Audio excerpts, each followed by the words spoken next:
Hello everyone, welcome back to my channel. So in the last video of this part, I explained till here that an adult human being normally passes about 1.8 liter of urine in 24 hours. Means in one day, an adult human being passes 1.8 liter of about 1.8 liter of urine, and the urine consists of 95% water, 2.5% urea, and 2.5% other waste products. So let's begin reading further. We have all experienced that we sweat on a hot summer day. So basically इस paragraph में बताया क्या गया है कि जैसे hot summer day पर हम स्वेट करते हैं तो हमारे स्वेट के अंदर दो चीज़ें होती हैं, एक होती है वाटर, एक होता है सॉल्ट्स. सो कभी कभार क्या होता है, अगर आपने नोटिस किया है कि समर्स के अंदर वाइट कलर के पैचेस हमारे क्लोथ्स और अंडर आर्म्स के अंदर विजिबल होते हैं. So these are because of the salts present in the sweat. The sweat serve any other function? तो सिर्फ इसके अलावा कोई और फंक्शन है क्या स्वेट का? So we know that water kept in an earthen pot. सो मटका जो होता है उसके अंदर जो मटके के अंदर जो पोर्स होते हैं वो पोर्स ना क्या नाम है, मटके के सराउंडिंग्स को कूल रखते हैं, जिसकी वजह से जो अर्दन पॉट के अंदर जो पानी होता है वो हमेशा ठंडा रहता है. सो वैसे ही ह्यूमन बीइंग्स के अंदर, जैसे यहाँ देखो, यहाँ पर बताया हुआ है कि जो वाटर है वो पॉट के पोर्स में से इवेपोरेट करता है, जिसकी वजह से जो उसकी सराउंडिंग्स हैं वो कूल रहती हैं. सिमिलरली जब ह्यूमन स्वेट करते हैं तो वो हमारी बॉडी को कूल रखती है, जैसे अर्दन पॉट के अंदर होता है. पहली wants to know whether other animals also urinate. So क्या और भी एनिमल्स यूरिनेट करते हैं? So yes, the way in which waste chemicals are removed from the body of the animal depends on the availability of water.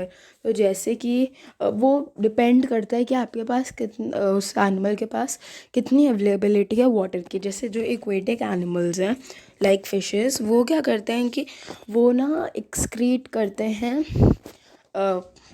Waste को as in a form ammonia which directly dissolve in water. तो जैसे वो excrete करते हैं वो water के अंदर dissolve हो जाता है.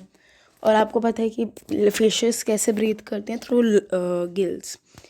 सो some land animals like birds, lizard, snakes excrete a semi solid white colour compound uric acid. तो ये आपके एग्जाम में भी आ सकता है कि फिशेस कैसे करती हैं excrete as in the form of ammonia, और कुछ land animals like birds, lizards and snakes वो एक्सक्रीट करते हैं in a coloured compound known as uric acid. The major excretory product in humans is urea. तो मैंने पिछले वाले video के भी अंदर शायद से बताया होगा, या अगर नहीं बताया तो मैं बता देती हूँ कि ह्यूमंस के अंदर जो मेजर जो एक्सक्रीटरी प्रोडक्ट होता है वो होता है यूरा, जो कि वेस्ट के अंदर 2.5% होता है. Sometimes a person's kidney may stop working due to infection और इंजरी. तो इस वाले पैराग्राफ के अंदर, इस वाले बॉक्स के अंदर हमें बताया गया एक प्रोसेस के बारे में जिसका नाम है डायलिसिस. तो डायलिसिस क्या होता है कि हमें पता है कि जो ब्लड कैपिलरीज होती हैं किडनीज के अंदर, वो उनका काम क्या होता है? उनका काम होता है हमारी बॉडी में से वेस्ट को निकालना. तो वैसे ही अगर हमारे एक पर्सन की अगर किडनी स्टॉप कर जाती है वर्क करना, तो किडनी फेलियर हो जाता है, जिससे अब वेस्ट प्रोडक्ट्स तो कैसे होंगे, मतलब रिमूव कैसे होंगे बॉडी से जब किडनी स्टॉप कर जाएगी वर्क करना. तो इसलिए जो वेस्ट है वो हमारी ब्लड के अंदर ही, वो जो ब्लड के अंदर जो सेल का वेस्ट प्रोडक्ट होता है और वो ब्लड के अंदर एक्यूमुलेट होने लग जाता है. जिससे क्या होता है कि अगर जल्दी से जल्दी हमें ना उस पर्सन का ब्लड को फिल्टर करवाना पड़ेगा, जिस प्रोसेस को हमें बोलते हैं डायलिसिस. आर्टिफिशियल किडनी के थ्रू हम उसको periodically हमें उसको उसके किडनी कह रही हूँ ब्लड को फिल्टर करवाना पड़ेगा, वरना you know what will happen. सो इसलिए वो पर्सन सर्वाइव नहीं कर पाएगा. तो अब हम देखेंगे transport of substances in plants. अभी तक तो हमने एनिमल्स का देखा था और ह्यूमन बीइंग्स का देखा था, लेकिन अब हम देखेंगे प्लांट्स का. तो प्लांट्स में क्या होता है? तो प्लांट्स में बेसिकली क्या होता है कि इस पैराग्राफ के अंदर कुछ ज़्यादा है नहीं. इस पैराग्राफ के अंदर बेसिकली है क्या कि हमने अभी तक देखा था कि जो रूट्स होती हैं उनसे जो वाटर और मिनरल्स और जो वाटर और मिनरल न्यूट्रिएंट्स होते हैं वो लीव्स तक पहुंच जाते हैं और बाकी हमारे लीव्स के पार्ट में पहुंच जाते हैं. और जो लीव्स के अंदर जो फूड प्रिपेयर होता है थ्रू फोटोसिंथेसिस वो भी बाकी पार्ट्स तक पहुंच जाता है. सो कैसे पहुंचता है, ये कैसे ट्रांसपोर्टेशन होता है, वो अब हम देखेंगे. Plants absorb water and minerals by the roots have root hair. So हमें ये बात तो पता ही है कि वाटर और मिनरल्स जो हैं वो अब्जॉर्ब होते हैं रूट से, और रूट्स के पास होते हैं रूट हेयर. अब रूट हेयर क्या काम करते हैं? रूट हेयर क्या करते हैं कि वो ना रूट हेयर क्या करते हैं कि वो ना सरफेस एरिया इंक्रीज कर देते हैं, जिससे वाटर और मिनरल्स अब्जॉर्ब हो जाते हैं आसानी से. सो यहाँ पे लिखा, यहाँ पे सेम चीज़ लिखी है कि the root hair increases the surface area of the root for the absorption of water and mineral nutrients dissolved in water. और जो रूट हेयर होता है उसका कांटेक्ट होता है, I am really sorry for that, जो रूट हेयर होता है उसका कांटेक्ट होता है वाटर से, जो कि सॉइल पार्टिकल्स के बीच में प्रेजेंट होता है. और अब सबसे बड़ा क्वेश्चन क्या आता है कि वाटर जो है वो रूट से लीव्स तक पहुंचता कैसे, क्या ट्रांसपोर्ट सिस्टम फॉलो होता है. सो बूजो कह रहा है कि मेरे हिसाब से पाइप्स यूज़ होती हैं ट्रांसपोर्ट करने के लिए वाटर. मुझे थिंक दैट प्लांट्स में have pipes to transport water to the entire plant like we have in our homes for the supply of water. So actually Bujo is right. Yes, well Bujo is right. Plants have pipe like vessels to transport water and nutrients from the soil. So plants के पास क्या होते हैं? Plants के पास ना pipe like vessels होते हैं जो कि वाटर और न्यूट्रिएंट्स को ट्रांसपोर्ट करने में हेल्प करते हैं. दो टाइप के वेसल्स होते हैं, जाइलम एंड फ्लोएम. सो इन दोनों के अलग अलग फंक्शन होते हैं. So the vessels are made up of special cells forming the vascular tissue. तो अब हमारे vascular tissue का नाम क्या है? हमारे vascular tissue का नाम है xylem. So जो vessels हैं वो बनती हैं स्पेशल सेल से, जो कि बनाता है हमारा vascular tissue. अब टिश्यू क्या होता है? तो टिश्यू होता है ग्रुप ऑफ सेल्स जो कि हमारे ऑर्गेनिज्म के अंदर स्पेशलाइज्ड फंक्शन परफॉर्म करते हैं. अब जाइलम का काम क्या होता है? मैंने बताया था कि जाइलम और फ्लोएम के बारे में अभी हम पढ़ेंगे. तो जाइलम का काम होता है वाटर और मिनरल्स को ट्रांसपोर्ट करना. फिर फ्लोएम का काम क्या होता है? तो फ्लोएम का काम होता है फूड को ट्रांसपोर्ट करना, जो कि लीव्स में बनता है. ठीक है, तो दो काम होता है, वाटर और मिनरल्स को ट्रांसपोर्ट करना, वाटर एंड मिनरल न्यूट्रिएंट्स को ट्रांसपोर्ट करना. वो कौन कर देता है? वो कर देता है जाइलम. और दूसरा काम क्या होता है? दूसरा काम होता है फूड को ट्रांसपोर्ट करना, जो कि मेड बाय लीव्स. वो कौन ट्रांसपोर्ट करता है? वो ट्रांसपोर्ट करता है फ्लोएम. ठीक है, सो ये दो टिश्यूज होते हैं, वेसल्स होते हैं जो कि ट्रांसपोर्ट करते हैं.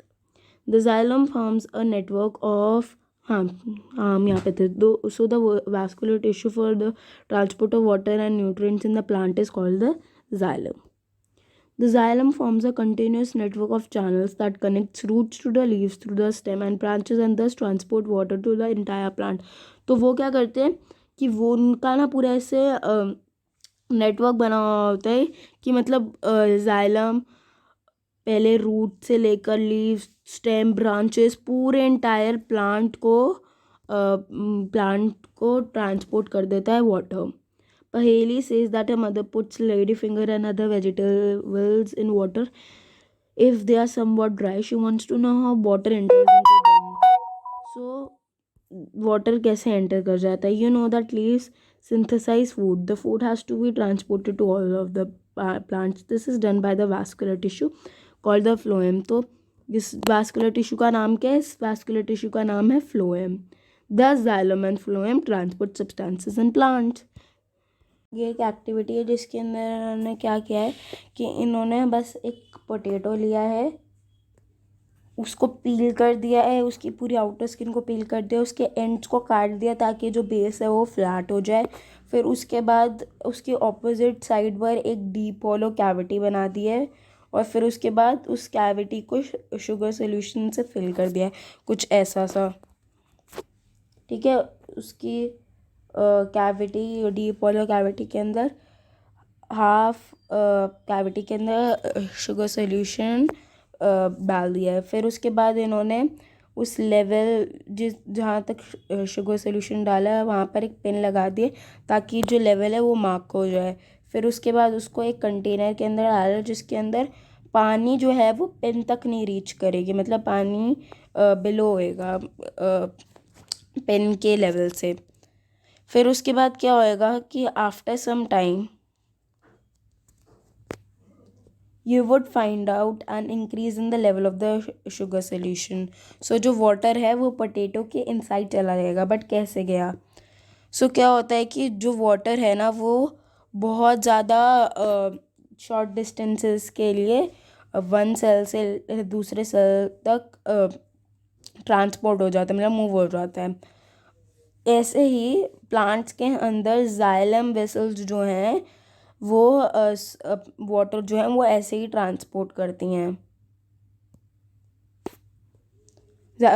In the same way water reaches xylem vessels of the root from the soil. So soil से root में पहुंच जाती हैं water.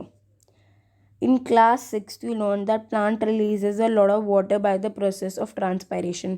अब एक बात है कि अगर जो plants है वो लार्ज क्वांटिटी में, ये देखो सेम चीज़ यहाँ पे बुजो ने बोली है कि जब वो इतना पानी को अब्जॉर्ब करती हैं तो फिर वो ट्रांसपायरेशन से उसको मतलब पानी को रिलीज़ क्यों कर देती हैं? So plants absorb mineral nutrients and water from the soil. Not all the water absorb is utilized by the plant. तो जितना वो अब्जॉर्ब करती हैं वो सारा यूटिलाइज नहीं करती हैं। The water evaporates through the stomata present on the surface of the leaves. तो हमें पता है कि leaves की surface पर small pores होते हैं जिनका नाम होता है stomata. So ये जो हैं ये water evaporate कर देते हैं through the process of transpiration. The evaporation of water from leaves generates a suction pull, the same that you produce when you suck water through a straw. So क्या होता है कि जब एक स्ट्रॉ से हम जब सक करते हैं वाटर को, जैसे अगर आप कोई भी कोल्ड ड्रिंक पी रहे हो तो जब आप ये अपनी स्ट्रॉ से सक करते हो वैसे ही evaporation of water takes place. So एक सक्शन पुल होता है जिससे जो इवेपोरेशन है वो टेक प्लेस होता है, which can pull water to great heights in tall trees. Transpiration also cools the plant. तो जो रीज़न वाई ट्रांसपायरेशन होती है वो प्लांट को भी कूल कर देती है एंड ऑल्सो जो टॉल ट्रीज़ होते हैं ना उसके अंदर वाटर जो है वो सक्शन पुल की वजह से ग्रेट हाइट्स तक पुल हो जाता है। अब हमारा ये वाला चैप्टर कंप्लीट हो गया है।